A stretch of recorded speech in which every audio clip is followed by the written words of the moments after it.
Praise the Lord. இயேசுவின் ரத்தம் ஜெயம். தினமும் இயேசு நிகழ்ச்சிக்கு உங்களை கர்த்தராகிய இயேசு கிறிஸ்துவின் நாமத்தில் வரவேற்கிறேன். செய்தியின் தலைப்பு: நீதிமன்றம் செய்ய முடியாததை நீதிபரர் செய்கிறார்.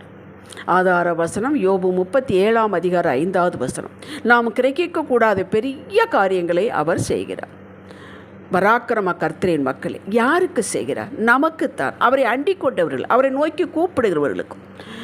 அவர் மார்க் போட்டுக்கொண்டே இருப்பதில்லை. உன்னுடைய பக்தி இவ்வளவு, நீ இவ்வளவு பண்ணினா என்று மார்க் போட்டு கொண்டிருப்பதில்லை. நாம் அவருடன் இருக்க வேண்டும், அவ்வளவுதான் விரும்புகிறார். அந்த உறவிலே நிலைத்திருக்க வேண்டும். நீங்கள் உறவிலே நிலைத்திருப்பீர்கள் என்றால் நீங்கள் கற்பனை கூட செய்ய முடியாது, கிரகிக்க கூட முடியாது அப்படிப்பட்ட காரியங்களை செய்வார். எங்கெல்லாம் உங்களுக்கு நீதி கிடைக்கவில்லையோ அந்த இடத்தில் நின்று நீதி செய்வார். நீங்கள் பார்ப்பீர்கள். இயேசு உலகத்தில் ஊழியம் செய்த காலத்தில் குருடர்கள் இப்படி சத்தமிட்டார்: தாவீதின் குமாரனே, எங்களுக்கு இரங்கும் என்று. நான் உங்களுக்கு என்ன செய்ய வேண்டும் என்று எதிர்பார்க்கிறீர்கள் என்று கேட்டார். அவருக்கு சட்டென நாங்கள் பார்வை அடைய வேண்டும் என்றார். த வெரி பெஸ்ட் கேட்டார்கள். இதை செய்ய எனக்கு வல்லமை உண்டு என்று நம்புகிறீர்களா என்று கேட்டார். ஆம் ஆண்டவரே என்றார்கள். உங்கள் விசுவாசத்தின்படி உங்களுக்கு ஆக கடவுது என்றார். கேட்டீர்களா? பிறவியிலேயே பார்வையில்லாதவர்கள் பார்வை அடைந்தார்கள். கிரகிக்கவே முடியாது. அவர்கள் செய்ததெல்லாம் என்ன என்பதை இப்போ இந்த கான்வர்சேஷனில் பார்த்தோம். அவர் கேட்டாரா? நீ காணிக்கை போட்டாயா? தசமாகம் செலுத்தினாயா? நம்புகிறாயா? எனக்கு வல்லமை உண்டு என்று நம்புகிறாயா? உனக்கு என்ன தேவை? அவர் பார்வை அடைய வேண்டும் என்று கேட்டது அவருக்கு அத்தனை சந்தோஷம். ஏதோ எங்கள் ஊருக்குள்ளே என்னை யாரும் விட மாட்டேங்கிறாங்க, நாங்கள் இருக்கிற இடத்துல சாப்பாடு கொடுங்கன்னு கேட்டிருக்கலாம், நாங்கள் சாகிற வரை ஏதாவது ஒரு வழி செய்யுங்கன்னு கேட்டிருக்கலாம். அதையெல்லாம் தவிர்த்து விட்டு அவருடைய தகுதி என்ன, அவருடைய மேன்மை என்ன, எங்களுக்கு பார்வை அடைய வேண்டும் அப்படி கேட்பதில் கூட அவர் சந்தோஷப்படுகிறாருங்க. பெரிய காரியத்தை கேளுங்கள். நான் எப்பொழுதுமே உங்களுக்கு நான் சொல்லுவது உண்டு, பெரிய காரியத்தை கேளுங்கள், மகா பெரிய காரியத்தை கேளுங்கள். உடனே பார்வையடைந்து தேவனை மகிமைப்படுத்தினார்கள். இனி ஒரு நிகழ்வு பாருங்கள். மத்தேயு 8 அதிகாரத்தில் பதிவு செய்யப்பட்டுள்ளது. குஷ்டரோகி ஒருவன் இயேசுவை பணிந்து, ஆண்டவரே, உமக்கு சித்தமானால் என்னை சுத்தமாக்குமால் ஆகும் என்றான். இயேசு தமது கையை நீட்டி அவனை தொட்டு, எனக்கு சித்தம் உண்டு, நீ சுத்தமாகு என்றார். உடனே குஷ்டரோகம் நீங்கி அவன் சுத்தமானான். இவனுக்கு இயேசுவுக்கு வல்லமை உண்டு என்பதில் உறுதி. ஆனால் தனக்கு சுகம் கொடுக்க இவருக்கு சித்தம் உண்டா, திட்டம் உண்டா, மனதுண்டா என்பதில் அவனுக்கு ஒரு சந்தேகம். ஆகவே தான் அப்படி கேட்டான். உமக்கு வல்லமை உண்டு அப்பா, ஆனால் எனக்கு சுத்தமாக உங்களுக்கு சித்தம் உண்டா? அதில் நீட்டாக கேட்டான். குருடர்களுக்கு அதெல்லாம் தெரியாது. இயேசுவுக்கு வல்லமை உண்டு, எங்களுக்கு விடுதலை வேண்டும், அவ்வளவுதான். கேட்டார்கள், பெற்றுக்கொண்டார்கள். ஒவ்வொரு குரூப்பும் ஒவ்வொரு மாதிரி. இப்போ விசுவாசியில் ஒரு சர்ச்சுக்கு ஒரு 1000 பேர் போயிடும். 1000 பேர் ஒரே மாதிரி இருப்பதில்லை. 1000 பேரை அவர் ஏற்றுக்கொள்கிறார். அவரொரு நிலைக்கு தக்கவாறு ஏற்றுக்கொள்கிறார். நீ ஏன் அவனைப் போல ஜெபிக்கலை, நீ ஏன் இவனைப் போல ஜெபிக்கலை என்று கேட்பதில்லை. அவர் தகப்பனுங்க. இனி ஒன்று, மார்க் 5 அதிகாரம் 27, 28, 29 எல்லாருக்கும் தெரிந்து 12 வருட பெரும்பாடுள்ள ஸ்திரீயை பற்றியே சொல்லப்பட்ட காரியம். அவளுக்கு எல்லாம் செலவழித்து விட்டார், ஒன்றுமே இல்லை அவளுக்கு. எல்லா டாக்டர்களும் கைவிட்டு விட்டார், முடியலை என்று. அவள் இயேசுவை பற்றி கேள்விப்படுகிறாள். என்னென்ன கேள்விப்பட்டாலும் அதை பற்றி கேள்விப்பட்டிருக்கிறாள். பெரும்பாலும் யூத ஸ்திரீகள் வெளியே வரக்கூடாது. அது தீட்டுப்பட்ட ஸ்திரீ வெளியே வரவே கூடாது, ஆண்களை தொடவே கூடாது. ஆகவே அவள் தனக்குள்ளேயே சொல்லிக்கொள்கிறாள். என்ன சொல்லிக்கிறாள்? நான் அவரை போய் வஸ்திரத்தின் தொங்கலை தொடுவேன், சுகமாவேன். அவரை நான் தொட முடியாது, அவர் என்னை தொடக்கூடாது. நான் அவருடைய வஸ்திர தொங்கலை தொடுவேன், சுகமாவேன். என்ன ஒரு டாப் பாருங்கள் விசுவாசம். அவளுக்கு அந்த வல்லமை, அவரை சுற்றி அத்தனை வல்லமை உண்டு என்பதை அவர் கேள்விப்பட்டு விட்டால் அதை பிராக்டிஸ் பண்ணுகிறாள். போய் தொட்டாலே சுகம் பெற்றாள். இஸ்ரவேல் மக்கள் 430 ஆண்டு எகிப்தில் அடிமையிலாக இருக்கிறார். இப்போ நான் சொன்ன மேற்கொண்ட எல்லா சாட்சிகளும் கிரகிக்க முடியாத சாட்சிகள். யோசேப்பின் காலத்தில் 70 பேர்களாக எகிப்திற்கு போனவர்கள், யாக்கோபோடு போனவர்கள், இன்று லட்சமாய் பெருகி இருக்கிறார்கள். அக்காலத்தில் எழுத்து வடிவ வேதம் இல்லை. வாய்மொழியாகவே சொல்லப்பட்டது, நம்பினது, எதிர்பார்த்தது. என்னது? ஆபிரகாமோட ஆண்டவர் உடன்படிக்கை பண்ணியிருக்கிறார், யாக்கோபோட, ஈசாக்கோட, யாக்கோபோட என்ன உடன்படிக்கை? உங்களை சொந்த நாட்டில் கொண்டு போய் சேர்ப்பேன் என்று உடன்படிக்கை பண்ணியிருக்கிறார் என்பது அவர்களுக்கு தெரியும். அவர் வல்லமையுள்ளவர் மாத்திரமல்ல, உண்மையுள்ளவர் என்பதும் அவர்களுக்கு தெரியும்.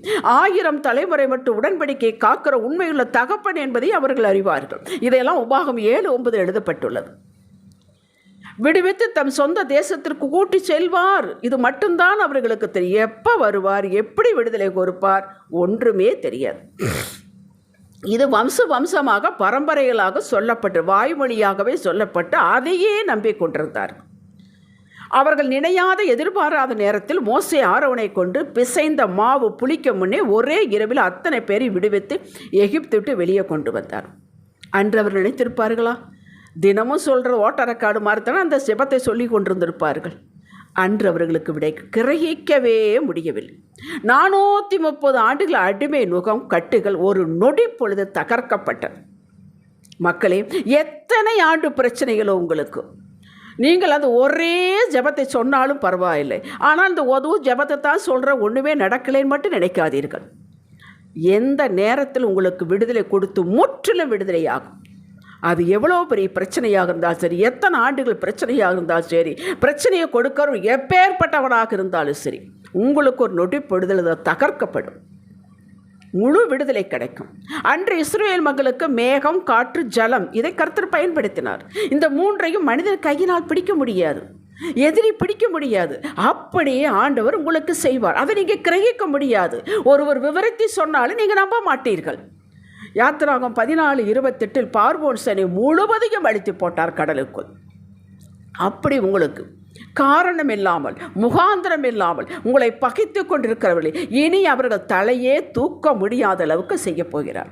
நம்புங்கள். யாருக்கு பயந்து நடுங்கி அஞ்சி கொண்டிருந்தீர்களோ அத்தனையும் அவர்கள் கண்களுக்கு முன்பாகவே அழித்து போட்டார். அப்படி உங்களுக்கு செய்வார். இவர்கள் இதையெல்லாம் சொப்பனத்தில் கூட கண்டிருக்க மாட்டார்கள். கிரகிக்க முடியாத பெரிய காரியம். அப்படித்தான் உங்களுக்கு எனக்கு நடக்கும். விடுதலை என்றோ என்று மனதில் ஏங்கிக் கொண்டிருப்பவர்களுக்கு அன்று இரவே விடுதலை என்பதை அவர்களால் கிரகிக்க முடியவில்லை. இவ்வளவு காலம் ஜெபந்தானே சொல்லி கொண்டிருந்தோ, இது நிஜமாகவே நடக்குதா என்று ஆச்சரியப்பட்டு போனார்கள். அப்படித்தான் உங்களுக்கும். எப்பொழுது நம்ம சுய தேசம் போவோம், வெறுங்கையோடு போவோமா, நிறைவாய் போவோமா, யார் உதவி செய்வார்கள், யார் நமக்காக ரெக்கமெண்ட் பண்ணுவார்கள் என்று ஏங்கிக் கொண்டிருக்க அன்பு மக்களே, பரத்திலிருந்து ஒத்தாசி வரும். மனித கோர்ட்டு, மக்கள் கோர்ட்டு ஒன்றும் நடக்காது, பரத்திலிருந்து வரும். நீதி வர நீதி செய்வார், உங்களுக்குத்தான் செய்வார். எதிர்பாராத நாள் மிக மிக நிறைவோடு அற்புத ஆனந்தமாய் கொண்டு போய் சேர்க்கப்படுவீர்கள். அன்று இஸ்ரவேல் மக்களுக்கு செய்தவர் இன்று உங்களுக்கு செய்ய அவருக்கு எந்த தடையும் இல்லை. யாரும் தடுக்க முடியாது. சங்கீதம் 105, 37, 38 வசனம் சொல்லுகிறது, இஸ்ரவேல் மக்களை அடிமையாக நடத்தினார்கள். கொடுக்க வேண்டிய சம்பளத்தை அவர்கள் கொடுக்கவில்லை. பேசி சேர்த்தது ஒன்றும் கொடுக்கவே இல்லை. ஆனால் சங்கீதக்காரன் பாருங்கள், எழுதுகிறான் பாருங்கள் 105:37, அப்பொழுது அவர்கள் யார், இஸ்ரவேல் மக்கள் வெள்ளியோடும் பொன்னோடும் புறப்பட பண்ணினார். அவர்கள் கோத்திரத்தில் பலவீனப்பட்டவன் ஒருவனும் இருந்ததில்லை. எகிப்தியர் அவர்களுக்கு பயந்ததினால் அவர்கள் புறப்பட்ட போது மகிழ்ந்தார்கள். உங்களுக்கு கொடுக்க வேண்டிய, இதுவரை கொடுக்கப்பட வேண்டியது கொடுக்காமல் இருந்தால் ஆண்டவர் நீதி பரம கோர்ட்டு அவர்களுக்கு உத்தரவு போடு, அவருடைய இருதயத்தில் பேசும். நடுநடுங்கி போவார்கள். கூப்பிட்டு கொடுத்து, ஐயோ இந்தாங்க அது வச்சுக்குங்க போயிட்டு வாங்கன்னு சொல்லி அவர்களே அனுப்பி வைப்பார். அந்த நேரம் காலம் வந்ததனால்தான் இந்த செய்தியை நீங்கள் கேட்கிறீர்கள். ஹல்லேலூயா. உங்களால் கிரகிக்கவே முடியாது. ஏசாயா 43:6 வசனம் ஒன்று சொல்லுகிறது, நான் வடக்கை நோக்கி கொடு என்றும் தெற்கை நோக்கி வைத்திராதே என்று சொல்லுவேன். என் பிள்ளைக்கு சேர வேண்டியது கொடுத்து விடு, வைத்திராதே, வைத்திருந்தால் அது உனக்கு நஷ்டம் என்று சொல்லுவார். கூலிக்காரருடைய கூலியை வரவேண்டி சேர்க்க வேண்டியதை நீ செய்து வைத்திருந்தால், கொடுக்காமல் வைத்திருந்தால் அது உனக்கு பாடு என்று அவருக்கு உணர்த்துவார். எஸ்தர் சரித்திர புஸ்தகத்தில் யூதர்களை அழிக்க வேண்டும் என்று ஆமான் திட்டம் போட்டான், செயல்படுத்தி விட்டான். 127 தேசங்களில் இருக்கக்கூடிய அத்தனை யூதர்களை ஒரே நாளில் மற்றவர்களை அழித்து விடுங்கள் என்று அகாசுவேர ராஜாவினால் முத்திரை மோதிரத்தை போட்டு அனுப்பிவிட்டான். ராஜாவே நினைச்சாலும் அதை திரும்பி ரிப்பீல் பண்ண முடியாது. என்ன செய்தார்கள்? இந்த மனுஷ கோர்ட்டில் நமக்கு நியாயம் கிடைக்காது என்று மொர்தகாயும் எஸ்தர் 3 நாள் உபவாசம் விட்டு ஜெபம் பண்ணினார். கர்த்தர் கண்களில் தயவு கிடைத்தது. எஸ்தர் ராஜாத்தி அகஸ்வேர் ராஜாவை கூப்பிடாமலே போய் சந்தித்தாள். கூப்பிடாமல் போக முடியாது. யாரெங்கே என்றால் சோழி முடிந்தது. ஆனால் போய் சந்தித்தாள். விருந்துக்கு அழைத்தாள். ஆமானையும் சேர்த்து 2வது முறை அழித்தாள். அதற்கப்புறம் நீங்கள் படித்து பாருங்கள். அகாஸ்வேர் ராஜா இன்னொரு உத்தரவு போடுகிறார். எந்த நாளில் அழிக்க வேண்டும் என்று போனதோ அதே நாளில் யூதர்கள் சேர்ந்த மற்றவர்களை அழித்து நீங்கள் விடுதலை ஆக்கிக் கொள்ளுங்கள் என்று. நடந்ததே. யூத ஜனம் முழுவதும் அழிக்கப்பட்டுவிடும், வேடிக்கை பார்க்கலாம் என்று பிசாசு திட்டம் போட்டு செயல்படுத்தினானோ அன்றே யூத இனம் பாதுகாக்கப்பட்டது. வெற்றியை பூரிப்படியாக கொண்டாடினார்கள். புலம்பலை கேட்கலாம், ஒப்பாரியை கேட்கலாம் என்று பிசாசு நினைத்தான். அந்த இடத்தில் சந்தோஷம், துதியும், பாடல் கேட்கப்பட்டது. அப்படி உங்களுக்கு நடக்கும். கிரகிக்கவே முடியாத காரியம் மாறுதலையாக முடித்தது.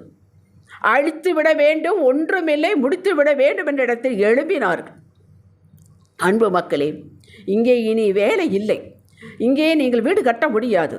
உங்களுக்கு இது கிடையாது, அது கிடையாது, நீங்கள் வேறு இடம் பார்க்க வேண்டியதான் பிசாசு திட்டம் போட்டு ஆதாரத்தோடு சொன்னாலும் அத்தனையும் பொய்த்து போக பண்ணி பரம கோர்ட்டு அதே இடத்தில் நீங்கள் பெர்மனெண்ட் ஆகி அதே இடத்தில் வீடு கட்டி அதே நாட்டில் அதே ஊர் ஜம் என்று செட்டில் ஆவீர்கள். கிரகிக்க முடியாதுன்னா இங்கே நம்ப வேண்டும். இத்தனை செய்திகளை ஏன் கேட்கிறீர்கள்? இத்தனை சாட்சிகள் ஏன் கேட்கிறீர்கள்? அது உங்களுக்கு நடக்கும் என்று நீங்கள் நம்ப வேண்டும். ஆண்டவரிடம் கேட்க வேண்டும். எப்படி இந்த குருடர்கள் கேட்டால் எங்களுக்கு பார்வை வேண்டும், அவ்வளவுதான். சித்தமோ அது எங்களுக்கு தெரியாது என்று. அந்த பெரும்பாடு ஸ்திரீ என்ன பண்ணினாள்? ஒன்றுமே தெரியும். அவளை பற்றி, இயேசுவை பற்றி கேள்விப்பட்டால் நான் அவரை தொட முடியாது, தீட்டு, அவரும் என்னை தொட வேண்டாம், நான் அவருடைய வஸ்திரத்தை தொடுகிறேன், சுஸ்தமாவேன், அவ்வளவுதான். ஆனாலே அப்படி உங்களுக்கு கிடைக்கும். நீங்கள் கிரகிக்கவே முடியாது. ஜம் என்று செட்டில் ஆவீர்கள்.